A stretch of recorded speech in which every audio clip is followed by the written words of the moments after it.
¿De qué trata este video? De que parece que Irán cedió de una operación secreta de Trump de 100 millones de barriles de petróleo que fueron robados justo delante de sus narices. Descubrirán a quién y de los 25.000 millones que se comprarán en noviembre. Esta mañana, el presidente de Estados Unidos anunció que cancela los ataques nocturnos contra Irán. Bueno, lo estuvieron planeando y de repente decidieron cancelarlo. ¿Por qué? Porque el acuerdo está a punto de firmarse. Bueno, ya hemos escuchado esto varias veces, pero cada vez empiezas a pensar, tal vez esta vez sí sea cierto. Y ayer un helicóptero estadounidense fue derribado en el estrecho de Hormuz, y ambos países se lanzaban misiles. Así que 48 horas desde el helicóptero derribado hasta el anuncio del tiempo y lugar de la firma, lo anunciaremos pronto. Bueno, honestamente, algo así nunca había pasado. ¿Qué pasó realmente? ¿Quién ganó a quién? Les diré lo principal de inmediato. Todo lo que están viendo ahora es... Bueno, ¿cómo decirlo? Se trata de Irán, pero al mismo tiempo no se trata solo de Irán. Esto es sobre noviembre, sobre las elecciones y sobre el precio de la gasolina en tu gasolinera. Ahora te explicaré cómo está relacionado. Parte ya la sabes, parte te la voy a explicar. ¿Y por qué? Al entender esta lógica vas a entender la política estadounidense mejor que la mitad de los expertos de CNN. De verdad, no es difícil. Y antes de empezar, una promesa. Casi al final les voy a contar una historia sobre 100 millones de barriles de petróleo que le quitaron a los iraníes justo delante de sus narices y ni siquiera se dieron cuenta. No es una leyenda, lo anunció el presidente. Salió en Fox, ya está confirmado ahí y demás y demás. Les voy a decir el nombre de la persona que posiblemente ideó todo esto. Y no apareció en ningún informe en ruso, lo revisé. Y al final voy a relacionar todo esto con Ucrania y con Rusia de una manera en la que tal vez ni siquiera hayan pensado. Bueno, eso es todo. Miren, y en resumen, cómo el helicóptero derribado inició la escalada de todo lo que estamos hablando. Y hace 3 días, en cuanto supimos que fue derribado, se los dije de inmediato. Chicos, esto va a iniciar una escalada muy interesante. Empecemos con los hechos. Y yo separo estrictamente los hechos de las versiones, como siempre, es decir, el hecho. Cerca del estrecho de Hormuz fue derribado un helicóptero estadounidense, un helicóptero Apache. Confirmado por el Pentágono, agencias occidentales y cosas por el estilo. Hecho. En respuesta, los militares estadounidenses realizaron lo que oficialmente llamaron ataques de autodefensa. Había una cosa muy astuta oculta en eso. De nuevo lo explicaré un poco más adelante. No atacaron ciudades ni barrios residenciales, sino objetivos militares específicos, instalaciones iraníes de defensa aérea, estaciones terrestres de control y radares de vigilancia cerca del estrecho de Hormuz. Es decir, todos esos lugares que los iraníes suponían que serían atacados en respuesta. O sea, simplemente siguieron la lógica. Si los iraníes decían, probablemente nos ataquen aquí, pues justo ahí es donde atacamos. Aquí también hay una explicación terriblemente interesante, así que presten atención a la elección de los objetivos. Estados Unidos no se vengó de forma indiscriminada, es decir, atacó exactamente la infraestructura que le permite a Irán derribar aviones y controlar el espacio aéreo sobre el estrecho. El ataque no fue emocional, fue funcional y muy bien planeado de antemano. El objetivo era cegar por alguna razón y aturdir por alguna razón. Justo ahí, donde pasa el petróleo. Bueno, ¿para qué? Lo entenderán en un minuto. Es un hecho, Irán respondió. La Guardia Revolucionaria declaró que lanzó drones y misiles contra objetivos vinculados a Estados Unidos. Ahí están Bahrein, Kuwait y Jordania. Es decir, Irán atacó objetivos estadounidenses y de sus aliados en la región. Todos sabían perfectamente que así sería. Ahora entonces es una versión, no un hecho. Hay una observación de que Irán estos días intentó restaurar su defensa aérea. Sí, esa misma que los estadounidenses destruyeron metódicamente en febrero. Hay un informe de que incluso vieron un avión iraní en el aire. Oficialmente esto no está confirmado, pero si es cierto, la conclusión es curiosa. Recuerden que incluso en abril Irán derribó aviones estadounidenses, es decir, derribó un F-5 y derribó un AT-10. Entonces la defensa aérea iraní no fue destruida por completo. Y ahora el avión está en el aire. ¿Qué significa esto? Significa que en algún lugar, en hangares fortificados, en refugios en las montañas, ahí en cuevas, si quieres, Irán conservó cierta cantidad de aviación de combate y puede, si es necesario, hacerla despegar. La primera lección del día: Irán ha sido golpeado, pero no destruido. Recuerden esta frase. Volveremos a ella cuando contemos, ya saben, quién ganó, quién perdió y cosas así. Ahora van a afirmar, pero ¿es un engaño de Trump o un engaño de Irán? Hoy el presidente escribió en Truth Social literalmente lo siguiente. Bueno, es un hecho, porque es sus palabras textuales. Negociaciones con Irán. Las negociaciones con Irán han llegado al más alto nivel del liderazgo iraní. Nunca, de verdad, nos escribió sobre esto, ¿verdad? Ni una sola vez, ¿cierto? Y han sido aprobadas. Y por eso él, Trump, cancela los ataques planeados para la noche y añadió: la hora y el lugar de la firma se anunciarán en breve. Bueno, suena a que los hizo ceder, ¿cierto, verdad? ¿Cuál es el hecho aquí? Bueno, el hecho de que el presidente de Estados Unidos, Shaita, dijo: nada más es un hecho. Sabemos que Trump siempre está jugando algún tipo de juegos, ¿verdad? Nadie más lo ha dicho, ni de nuestro lado ni del de ellos. Ahora bien, ¿qué es lo que realmente no hay? O sea, sí, eso lo anunció Trump, no hay acuerdo. Es decir, nadie ha filtrado los textos del acuerdo. No hay confirmación por parte de Irán. Teherán guarda silencio. No hay detalles. Cuando los periodistas preguntaron de nuevo qué significa la firma, porque ¿quién firma? ¿Será entonces un ayatolá gravemente enfermo o quién? Bueno, como que se evitó responder. Sí, hay tres posibles explicaciones. Voy a analizar honestamente las tres. Primera versión, todo es verdad. El liderazgo iraní ha madurado. Hay una división entre las facciones. Si se ha superado, entonces estamos al borde de la conclusión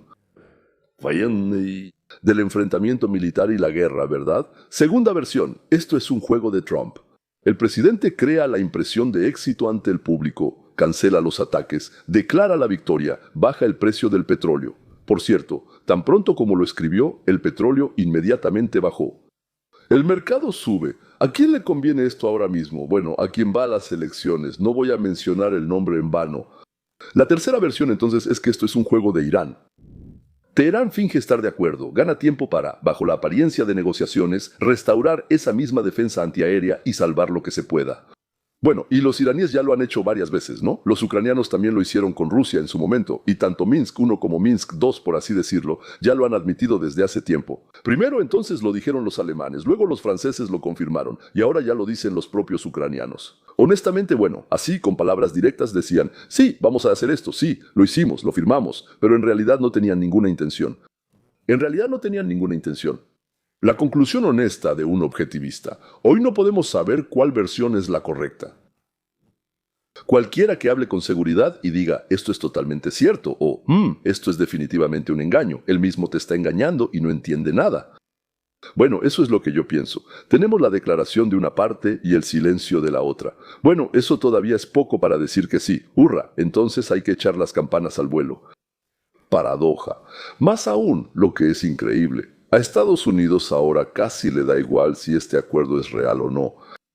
Bueno, déjenme les explico. Por cierto, mientras ustedes piensan que la noticia principal del día es si van a firmar esto, les voy a decir algo que casi nadie, bueno, en ruso menciona, y algo que tal vez les va a dejar la boca abierta. Y si es suya, si es postiza, hasta se les puede caer.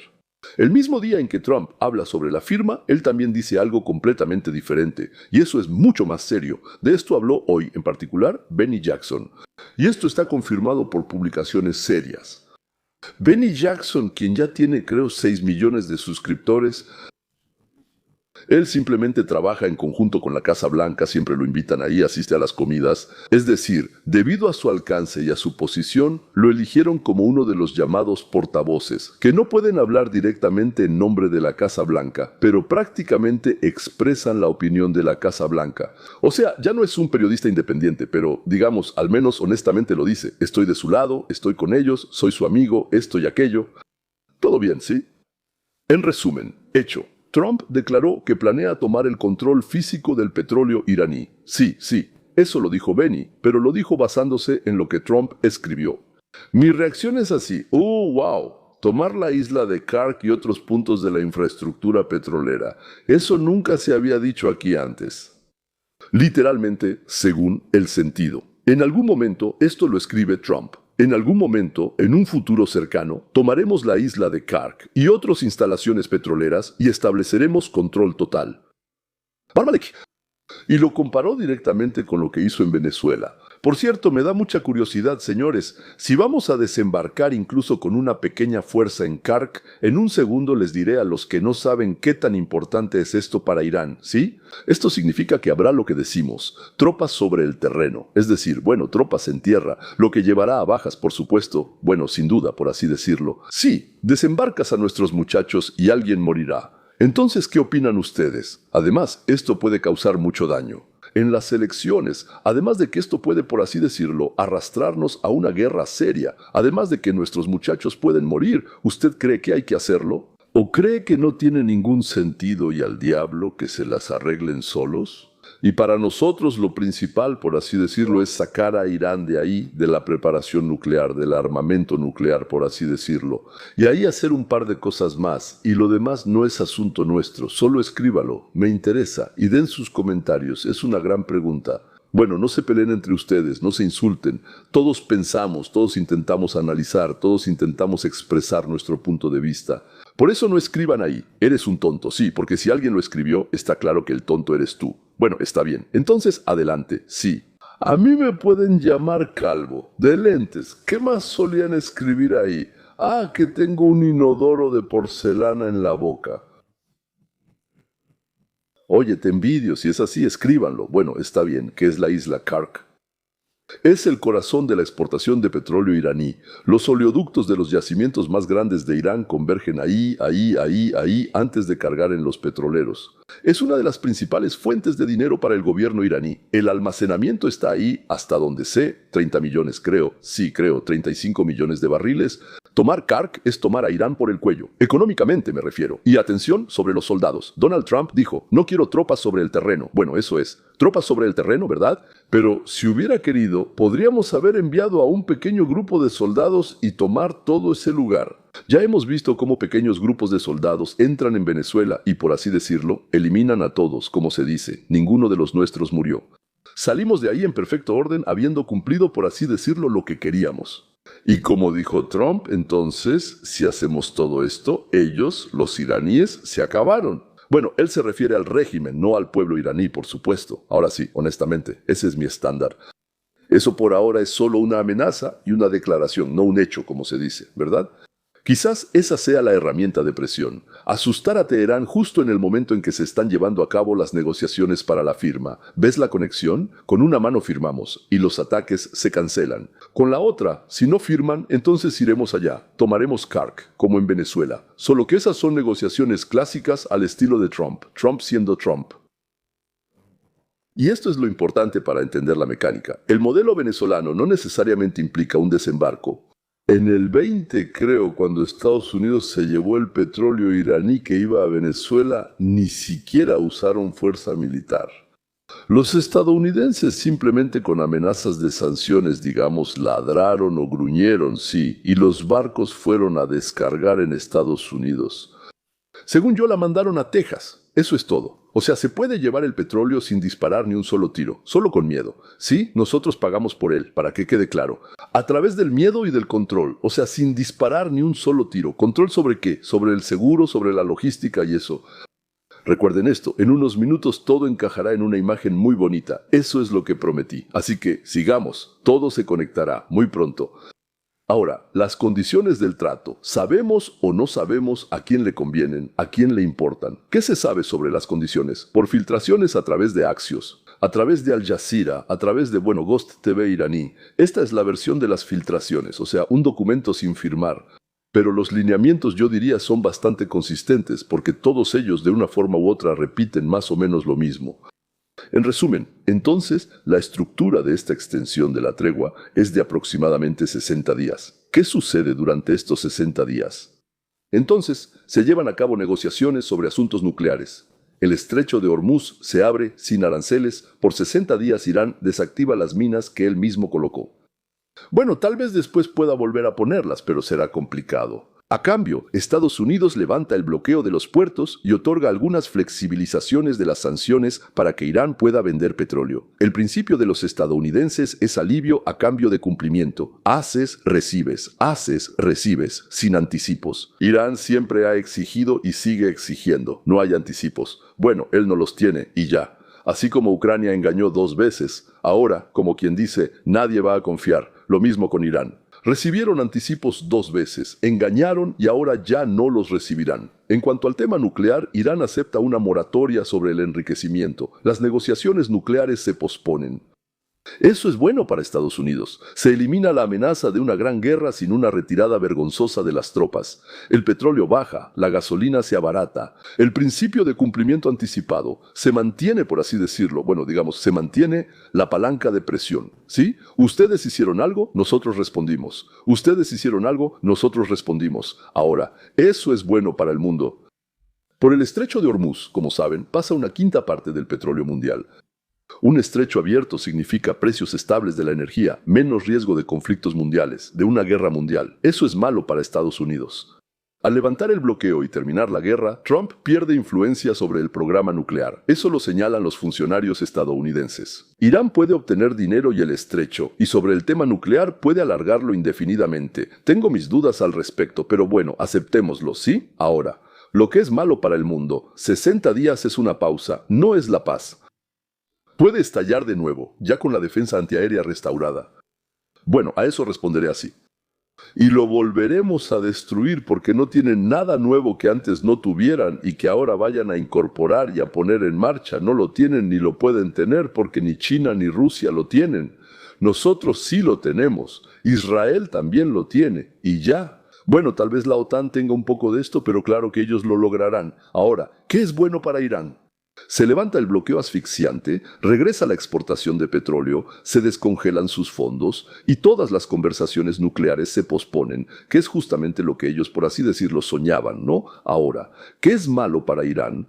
Ellos firman en esencia el reconocimiento de la derrota, se sientan a la mesa no como vencedores, sino, como perdedores a quienes se les permite sobrevivir, y eso lo entienden todos. Entonces, ¿quién ganó? Se preguntarán, ¿quién ganó? ¿Verdad?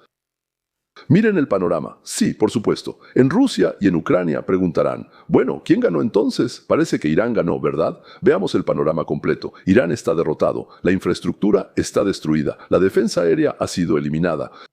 Bien, en un 90% sí, la economía está en ruinas. En el territorio de Estados Unidos no se ha destruido nada en absoluto. En Israel hay algunos edificios civiles dañados, lugares donde impactaron los drones. Ni ciudades ni ejército. Recordemos la guerra ruso-ucraniana, no la ruso-japonesa, la ruso-ucraniana. Entonces, Rusia en algún momento dice, bueno, está bien, vamos a terminar. Y una pregunta simple, entonces, ¿quién ganó? La mitad de Ucrania está destruida. Y en Rusia, 1 o 2 edificios donde llegaron los drones. ¿Ves la comparación? El país que causó un daño incomparablemente mayor y casi no recibió nada a cambio, de repente propone hacer las paces, y un observador ingenuo dice, ¿esto es un empate? ¿Empate? ¿De quién? ¿De quién no? Cuando un lado está en ruinas y el otro solo tiene un rasguño, y aún así el lado que está en ruinas se sienta a afirmar, eso es una derrota para el perdedor, disfrazada de acuerdo de paz. Quien dicta las condiciones y sale ileso, ese es el que ganó. Y aquí vamos a detenernos un segundo, porque las conclusiones que vamos a sacar hoy no solo tienen que ver con Irán y Estados Unidos. Se aplican a cualquier país y a cualquier persona que entre en conflicto con alguien mucho más fuerte. Recuerden esta imagen, volveré a ella al final.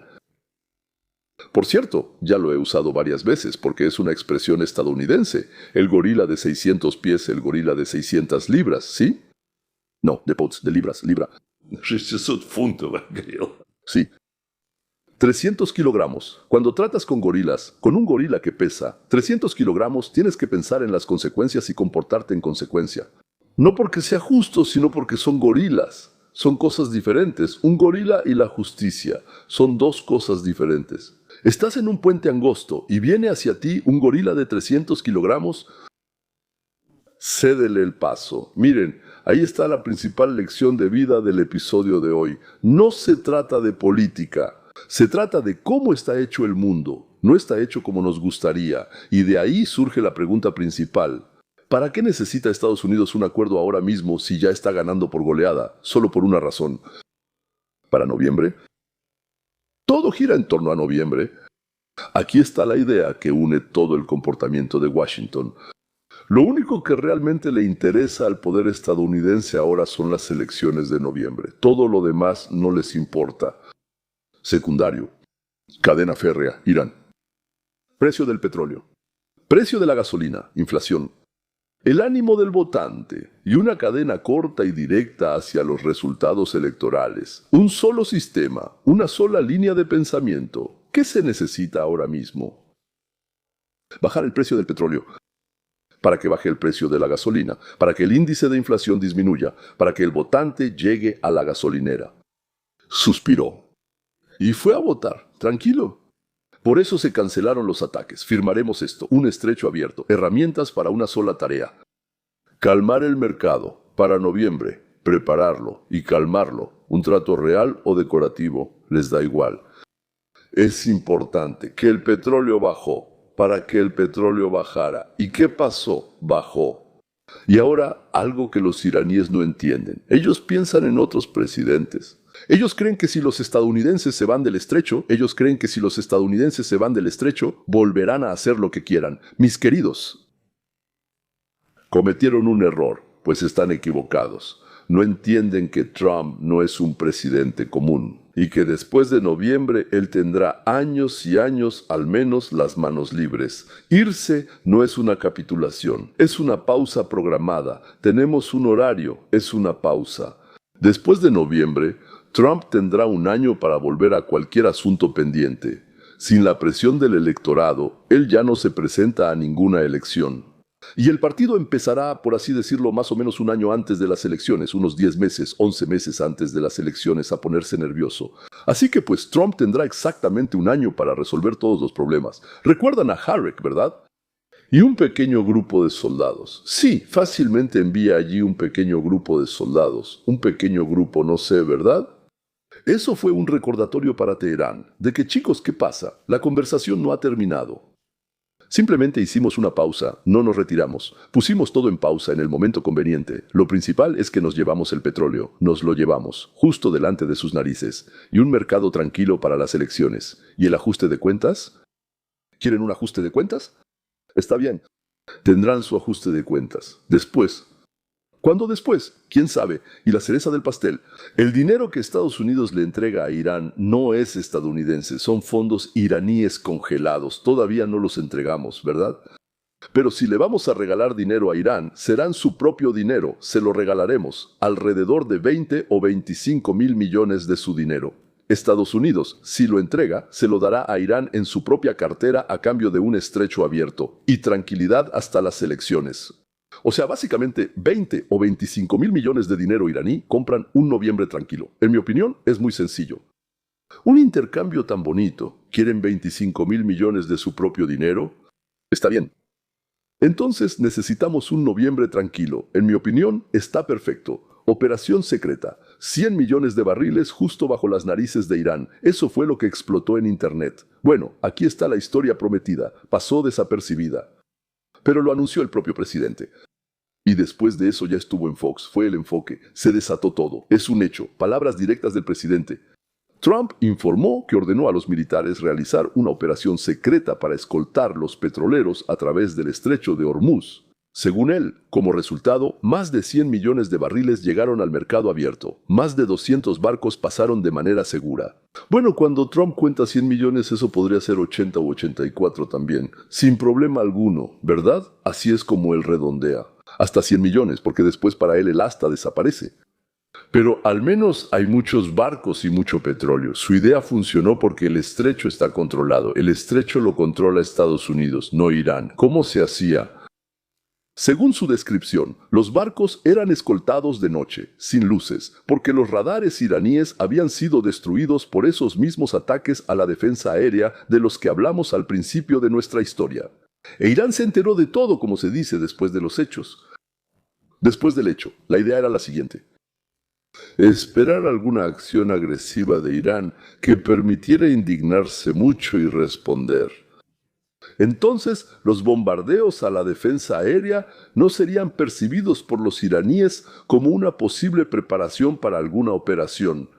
Ellos lo verán como una respuesta esperada a sus acciones. Esperaron a que Irán derribara el helicóptero y se alegraron mucho por eso. Por cierto, hasta ahora no sabemos, tal vez nosotros mismos lo derribamos. Ellos sabían, los iraníes estaban seguros de que los misiles serían lanzados de regreso, y los misiles fueron lanzados.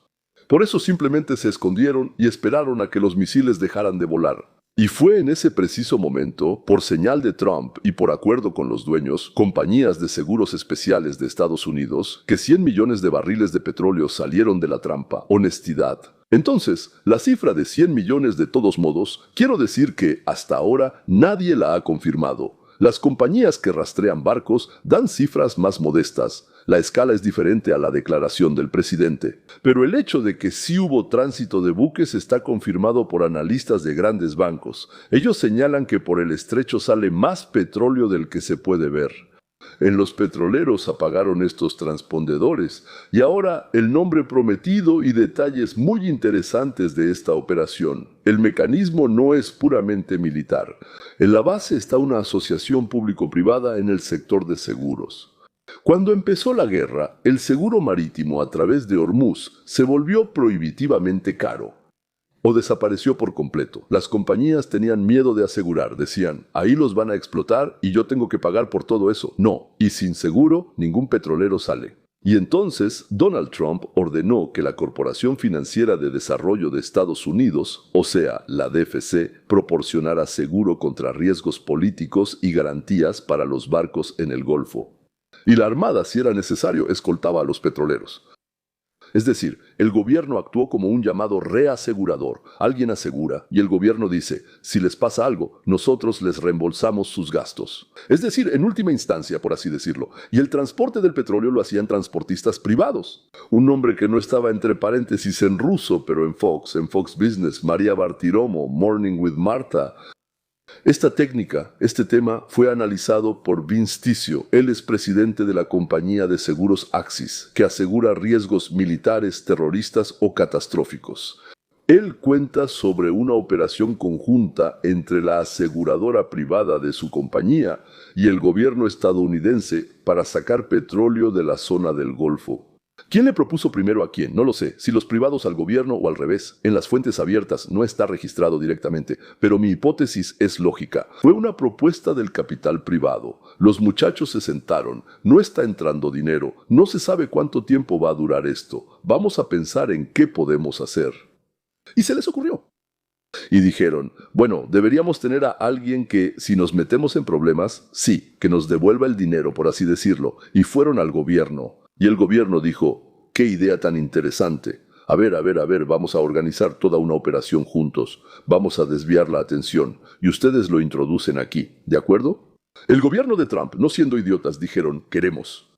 Les aseguro que el gobierno de Biden, el gobierno de Bush, bueno, disculpen, Bush, hijo, el padre era diferente, por cierto, sí. El padre era así más, bueno, él era de la KGB, ¿cómo se llama? De la CIA, sí, él era de la CIA, así que no podía ser tonto. Y el gobierno de Obama, ellos habrían dicho, ¿de qué están hablando? ¿Qué están diciendo? De ninguna manera, es un riesgo demasiado alto. Pero estos muchachos dijeron, a ver. Así le sacaron 100 millones de barriles a los iraníes justo bajo sus narices. Desarrollaron la operación, o sea, todos miraban la mano derecha, pero había que vigilar la izquierda. La llevaron a cabo brillantemente, convenciendo por completo a los iraníes de que era una respuesta a las propias acciones de Irán. Pero nosotros no empezamos esto, ¿verdad? Es como, ustedes nos atacaron, derribaron nuestro helicóptero, nos enojamos y ahora vamos a atacarles a ustedes. Ahí empezamos a hacer esto y aquello con bueno, ellos están atacando, mejor nos escondemos y no miramos a ningún lado. Pero nosotros lo sacamos discretamente. Bueno, digamos así, repitamos lo que dijo Trump. 100 millones de barriles de petróleo. Quitaremos el detalle no verificado sobre el autor de la idea y veamos el principio.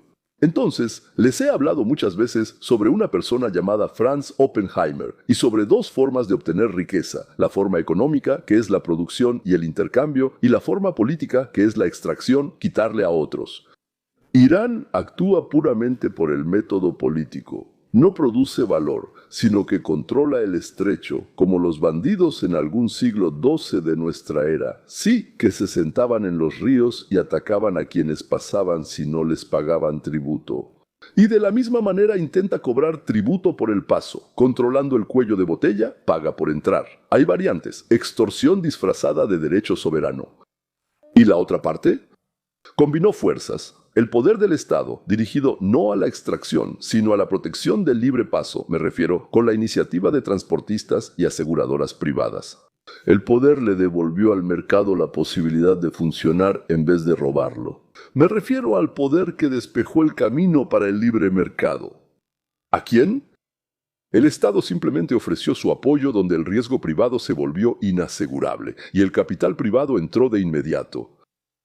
Y el resultado, el precio del petróleo se mantuvo no en niveles astronómicos, sino en niveles normales, alrededor o por debajo de $100, cuando la fuerza sirve para proteger el intercambio.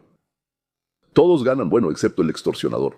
Y cuando la fuerza se usa para la extorsión, como en el caso de Irán, todos pierden, incluyendo a los extorsionadores, incluyendo al extorsionador, como lo vemos en las ruinas de la economía iraní.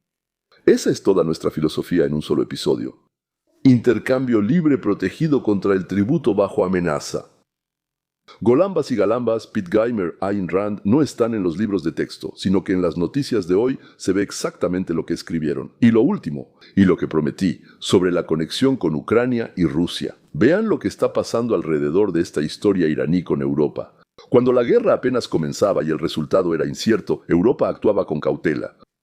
En marzo, los líderes europeos se negaron directamente a entrar en la fase militar en el estrecho, exigiendo primero claridad en los objetivos. Alemania declaraba que no participaría en operaciones militares. ¿Y ahora qué? Cuando ya se ve que Irán está cediendo, bueno, ya se nota que Irán está cediendo, el tono ha cambiado.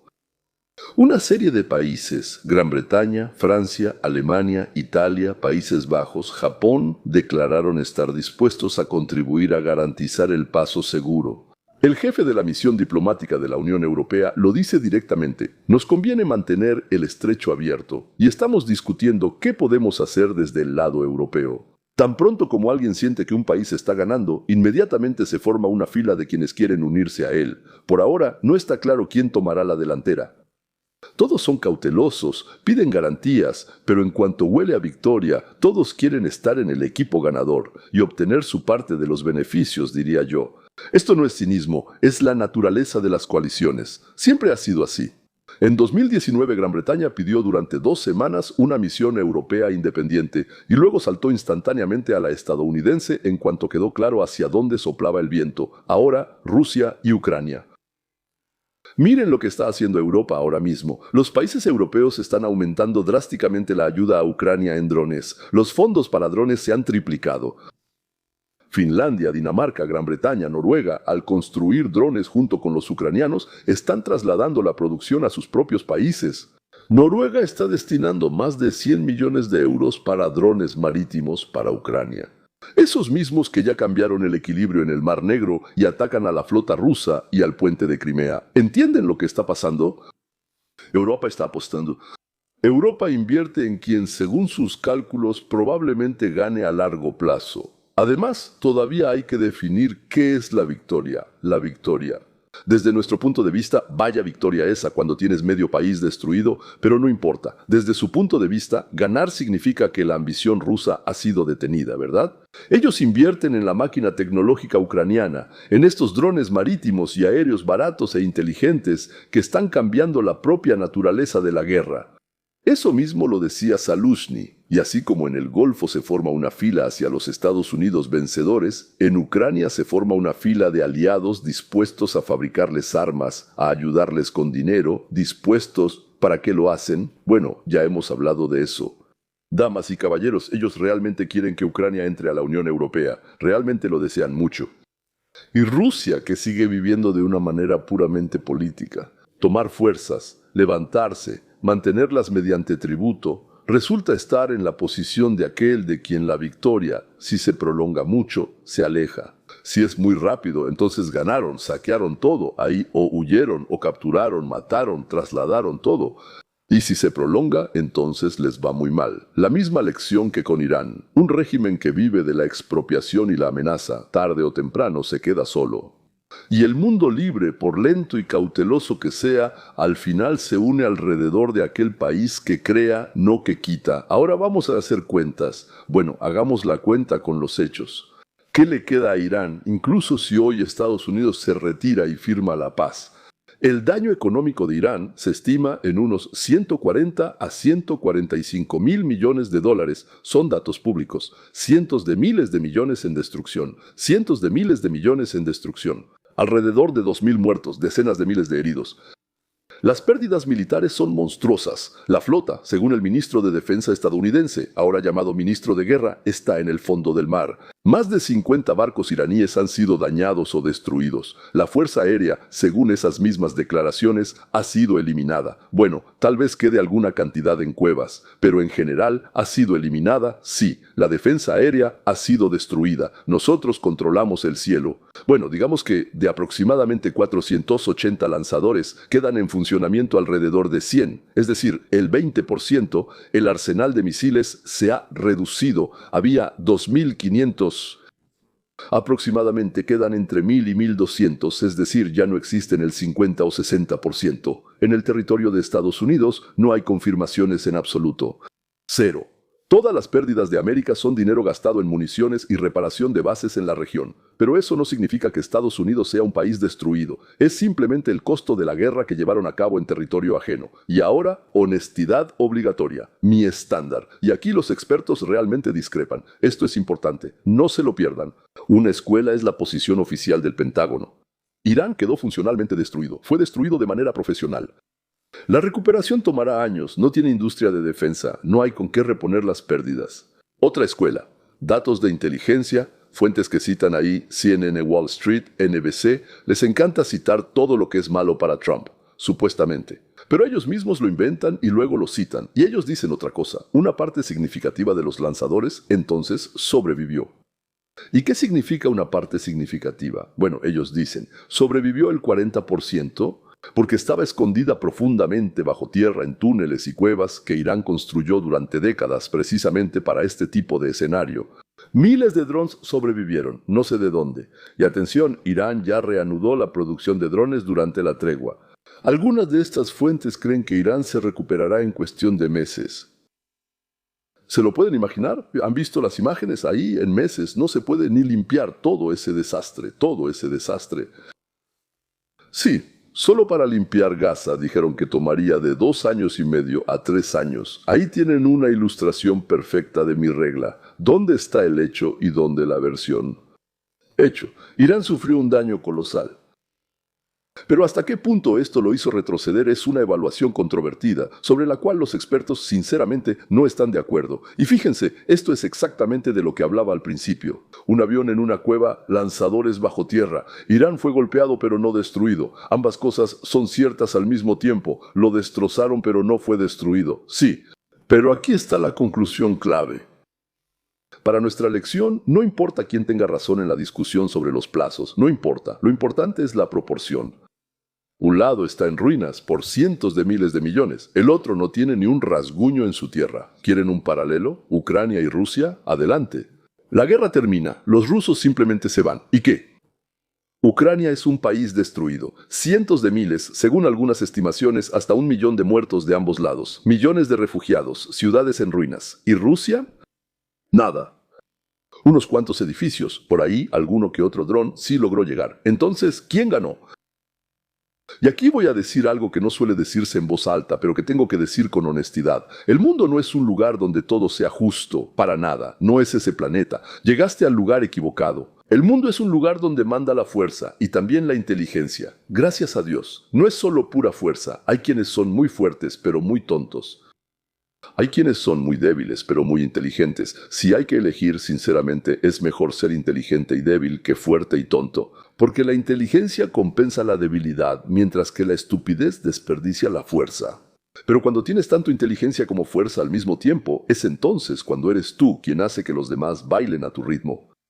Y todo bajo tus propias reglas. Aquellos que no entienden esta simple regla, que no se puede meterse sin pensar con alguien incomparablemente más fuerte, que hay que actuar con más inteligencia, reciben exactamente lo que hoy recibió Irán y lamentablemente lo que recibió Ucrania. No estoy comparando sus posiciones iniciales, no me digas que no es lo mismo, sé que no es lo mismo. Pero ambos tienen la cara golpeada. Hablo de una sola cosa. Cuando actúas de manera tonta contra la fuerza, recibes lo que recibes. No es una cuestión de moral, es una ley de la naturaleza. Bueno, naturalmente, si corres muy rápido y te golpeas la cara contra un árbol, pues al árbol no le va a pasar nada, pero tu cara sí va a quedar destrozada. Una pregunta, ¿te comportas de manera inteligente o de manera tonta? Y si es justo o no, a la naturaleza no le importa. Irán se comportó de manera tonta. Bueno, se adueñó del cuello de botella del mundo y empezó a cobrar tributo, pensando que no le pasaría nada por eso. Y antes de eso, gritaba todos los días que iba a fabricar armas nucleares y que iba a atacar a Israel y a Estados Unidos. Así que Israel y Estados Unidos se unieron, dijeron que eso no les gustaba mucho y atacaron a Irán. Y hubo cientos de miles de millones en destrucción. Y la flota quedó en el fondo del mar. Ese es todo el cálculo. ¿Y saben quién pierde más en un mundo así? Aquellos a quienes les decían que todo iba a estar bien. Papá y mamá, el maestro. El gobierno prometió, aguanta, no te destaques, todo se arreglará solo, el mundo es justo, puras mentiras. Nuestra generación soviética conoce bien esa canción. Y aquí está el resultado. Aquellos que creyeron en esa promesa fueron los que más perdieron, porque les mintieron. Y les mintieron precisamente a aquellas personas de las que más esperas la verdad. ¿Y en quiénes confías? Esa es de hecho la trampa más amarga. No es el enemigo quien te desarma, sino aquel que dice, no te preocupes, yo cuidaré de ti, todo estará bien, no te angusties. El mundo es justo. Irán alimentó a sus ciudadanos exactamente con este cuento, sobre grandeza, sobre justicia, pero los llevó a la ruina. Recuerden esto, no esperen que el mundo sea justo con ustedes por alguna razón inexplicable. Será justo, porque eso es lo que les prometieron. Sí, papá y mamá se los prometieron, la tía también, y la maestra en el kinder y en la guardería también. La niñera Musia dijo que todo va a estar bien, no llores. Tenemos que ver la realidad, ya crecimos, al final vamos a dejar los pantalones cortos y vamos a elevarnos por encima de los reportes. Eso es. ¿Qué estamos observando? Los regímenes que durante décadas viven de amenazas, de apretar por el cuello, de chantajes, llegan a su límite. No por una agresión externa, sino por su propio modelo. Teherán, Moscú, en cambio, la libertad de paso, el comercio protegido, la iniciativa privada, la tecnología creada por personas libres, eso sí funciona. Y atraen aliados a los que normalmente no les importaría, pero quieren aprovechar esa tecnología, esa libertad y esa oportunidad. Quieren estar con los ganadores. Y lo más importante, ¿para qué es todo esto, chicos?